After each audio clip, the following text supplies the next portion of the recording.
Wall Street Memes Casino, I'm fine. and Sportsbook. Andrew McCart, IFLTV. I'm out here in Riyadh, and I've got to say what an honour it is to speak to Malik Scott. It's been a while since I've spoke to you. I think it was Vegas 5 years ago since I last spoke to you. How are you feeling? Feeling very good. We had an incredible training camp over 5 or 6 months. The last, you could say, 5 weeks has been very, very good. Deontay peaked at the perfect time. If he do half of the things that I've been seeing him do every day in training camp and in sparring and being violent and asserting himself, he's going to have a masterful performance coming from explosiveness Saturday night against Zhang.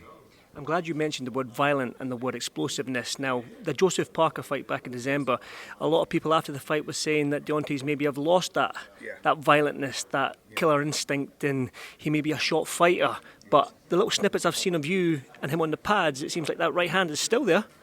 So what can we expect from Deontay this fight? Can we see that killer instinct back? You can expect assertiveness, you can expect violence, and you can expect at the same time good defense, because we can't be dumb. And I don't care how Deontay looked his last fight. I would never be a trainer to tell him to go in there and run right into somebody's shot regardless, just to prove yourself to a bunch of people that really don't matter. What matters the most is he has to be assertive, he has to be violent, but at the same time he has to have some sense of intelligence with him concerning defense, because look who we in with. We in against a big, tough, rough, dangerous southpaw with a good pedigree. So we have to be responsible, but we have to be violent. We have to be assertive. And we wasn't violent or assertive in Joseph Parker fight. We didn't pull a trigger like I believe that he should have. And that's something that we went over, and that's something that we learned from. And that's something that has became a blessing, because since that, I've never seen Deontay this hungry since before the Stavern 1 fight. Obviously, styles make fights. Now, Joseph Parker's quite a small heavyweight. He's elusive a little bit, good footwork. Doesn't really want to engage. He'll land his shots and then jump back a little bit. But Zhang seems to be a southpaw that high guard, stay in the pocket. Now, you know yourself, being an ex-fighter and a boxing brain that you have, you know a right hand for an orthodox fighter fits perfectly against a southpaw. Is it a case in this fight that whoever lands first wins this fight? It's a good run of a bet for that. It's an incredible sales pitch. Usually when people say that about fights, it's really not that the case. But in this fight, the fight has KO written all over it. I've been saying that since it was made. And it's all about not just who punched the hardest, but who could think the best, who could put the one in the best position. Because I believe that no matter what people want to see, blood, guts, and glory, that's going to be there. That's on the menu. But these guys both have to go in there and be aware of each other, because one shot could end it all from both sides. And we know what Deontay possesses. What Deontay possesses, God-given. I've seen Zhang get hurt by fighters that's not on Deontay's level concerning power-wise. I've seen him huff and puff and get into a dark space and question his own character. When the goings get tough and the tough get going, you see how Deontay Wilder has responded. You have to save him from himself. That's just who he is. When the going get tough and the tough get going, I didn't see Zhang body language say he didn't want to be in there. Like, you know what I mean? You go look at the Hrgovic fight and things of that nature. You go look at Jerry Forrest, like, yes, Barker, like if you allow him to just quote unquote bully you and fake his insecurities on you, then he'll take charge. But if you let him know right off the rip by being physical with him, by being violent with him, that you're not going for none of the bullshit, then he'll act accordingly. And if he don't act accordingly and he wants to cross that line, then he'll find out early why Deontay Wilder is the hardest puncher heavyweight in the history of the sport. I probably won't ask Deontay this, because he's got a tough fight ahead of him on Saturday. Now, when I spoke to Eddie Hearn on Saturday, a couple of days ago, I mentioned the Anthony Joshua, what's next for Anthony Joshua, is he going to be here for the Hrgovic Dubois winner? And he said to me, I still like the Deontay Wilder fight for Joshua. For you though, as his trainer and as a friend, all going well Saturday night, is that Joshua fight still on the cards for you and Deontay? Absolutely. It's a fight that's going to be in the air, and I believe, until these guys fight each other. I'm interested in Deontay fighting Zhang. I'm interested in him fighting Joshua. And I'm even interested in him fighting Fury again. I'm super interested in him fighting Usyk, because if you go back and look at interviews that I did 3 years ago, I've been saying, in my opinion, Deontay Wilder's the only one to me that have the unorthodox, very, pardon me, very unpredictable style that could give him trouble.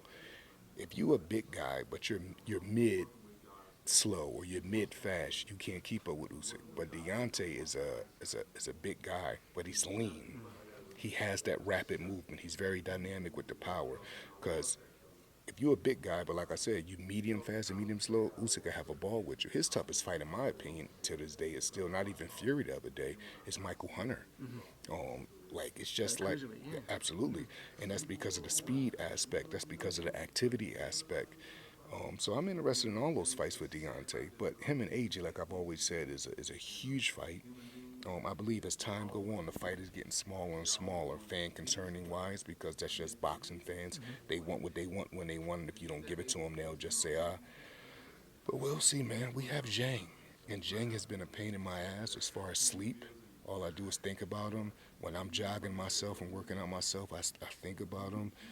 When I'm in the car, I'm studying. Before I train Deontay, I'm looking at him. That's just who I am. It's not a fear factor. I just have to know the opposition. And I like to know everything about a guy, too.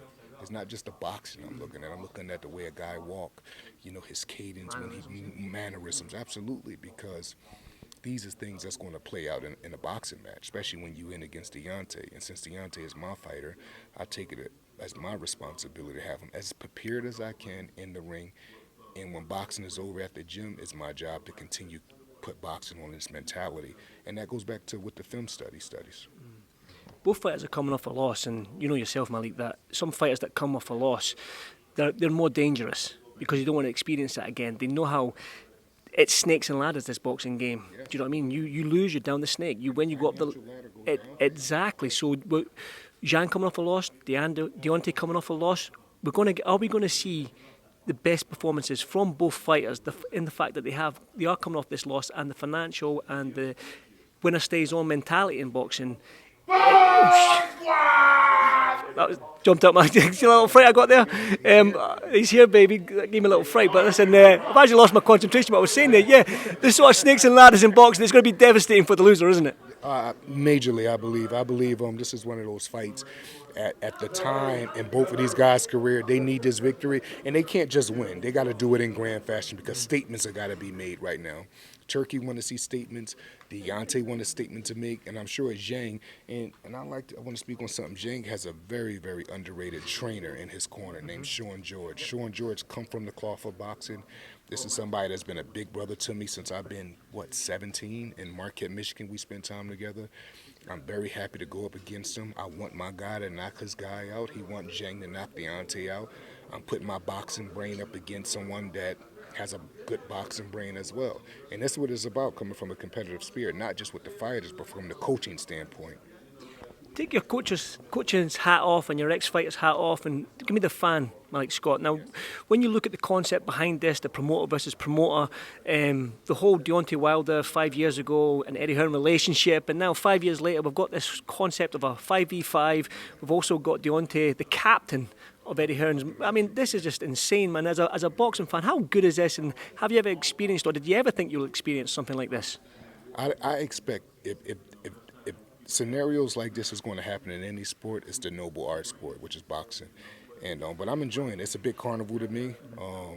I'm happy that Eddie and Deontay, they were able to work out whatever form of a deal to get this done, because I truly do believe that Deontay and Zhang is probably the most explosive fighting division right now. You minus the champions out, and I believe the winner of this fight, title shot, really should be in the near future. I definitely believe that, and it's such a good fight. It's such a good fight, and I'm very excited to be a part of it. And like I said, I have the hardest punch in the history of the sport, but also I have someone that understands in this fight we have to protect ourselves, because we're dealing with a very dangerous guy, but we got to be violent and assertive at the same time. So we got our work cut out for us. It's an exciting fight, and I'm intrigued by it. Like I said, I almost think that is whoever lands first, but I've got to stay on the Eddie Hearn thing.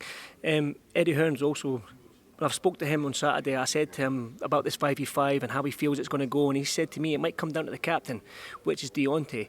He might have to pull it out of the bag. Now, you've been with Deontay. Does he feel any extra pressure being the captain? I mean, this whole team element, you know yourself, boxing's a lonely sport, but now there's almost like a team element to it.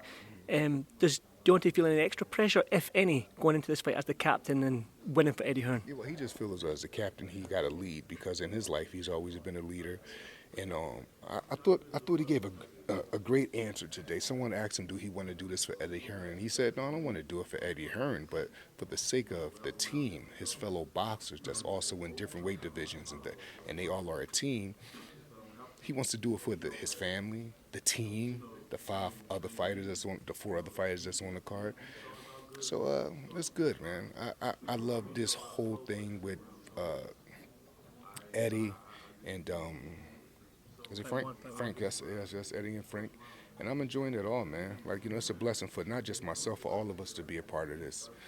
Because every so often, a big wave like this come through boxing. But I've been in this since I've been 12, 13 years old. This is the biggest wave concerning promotion, concerning financial gain, concerning, like, it's just something different. I could see Radio Raheem in North Hollywood, California, Tuesday, and then Thursday we in Saudi Arabia together. It makes me feel like I never seen him, just because we so far from home and like, you know what I mean? So I say that to say, like, not just myself or Deontay or the fighters, we all are extremely blessed because this is a blessing for us all. Because all of us, if we politic the right way, we go up on the financial ladder, not just for ourselves but for our family. So it's a good thing. It's good for boxing. I'm watching so many fighters get blessed that wouldn't get a certain opportunity. They definitely wouldn't be getting the purses that they getting, the exposure that they getting. So, God bless everybody, and especially God bless Turkey because he's a boxing historian, you can tell, and he's putting everything into something that he loves, and he loves boxing, and you could tell by the fights that he's putting on, how long the cards is, the shows that's coming behind them, the promotion that's coming behind. Some of the promotion commercials look like they 2.5 million just off the hook. It's a movie. They mini movies. So you got just a blessing to be a part of this, and to be the icing, the cherry on top to me is you guys seeing Deontay Saturday night do what I know he can do and what I'm always bragging. He's the most dynamic fighter in the history of the sport, and Saturday night he's going to show it, and I'm looking forward to it. Malik, a couple more from me if you don't mind. Just two more. This question here, obviously you like this concept with this fight, 5v5, and Turkey, you mentioned Turkey, his vision and the way he has transcended this game, and he's also mentioned that he wants a USA versus UK 5v5. I know you're Team USA, but can you imagine that, and what would that do for boxing? Because the US market is the market that everyone wants to break into. All the British fighters like Ricky Hatton and Frank Bruno, all these guys, they needed to go to the US to build their name. So the US market needs to come into Saudi. And what do you make of this whole concept of a USA versus UK 5v5? It's good. I'm interested in the matchups, obviously, but the good thing about that, myself, you, anybody, we could all be interested in the matchups, but one thing we know for sure is Turkey want to see good fights. So the matchups is going to be A1. They're going to be 50-50. So it's something to look forward to, not just because it's USA versus UK, but the matches that's going to be made. It's going to be incredible. And I don't even know the matches, but I'm sure they're going to be something that wouldn't happen if we didn't have Turkey. If we didn't have this guy putting on top quality boxing, because he's actually putting fights together that I don't believe no promoter in the U.S. or the U.K. would have put on. Like, I don't believe Zhang and Wilder get made without Turkey. I don't believe AJ and Wilder would have been the next fight if it wasn't for Turkey. I don't believe Usyk and Fury would have finally fought if it wasn't for Turkey. So he's changing the landscape of not just the heavyweight division, but the landscape in boxing. And if he keep doing these intros and these ring walks for these fighters like this, he's going to change the landscape of entertainment. Because Usyk and Fury ring walk the other day was incredible. That was beautiful, man. I didn't even understand the music that Usyk came down to, but it sounds so triumphant. Then he had the thing with, it's beautiful. And Usyk is always fighting for more than just, I'm not even going to say money, but he's fighting for so much meaning. And when you know what his country is going through, literally as we speak, and for him to sacrifice his family and sacrifice at one time his own wealth and to still put himself away in training camp for 9 months, the fight get canceled.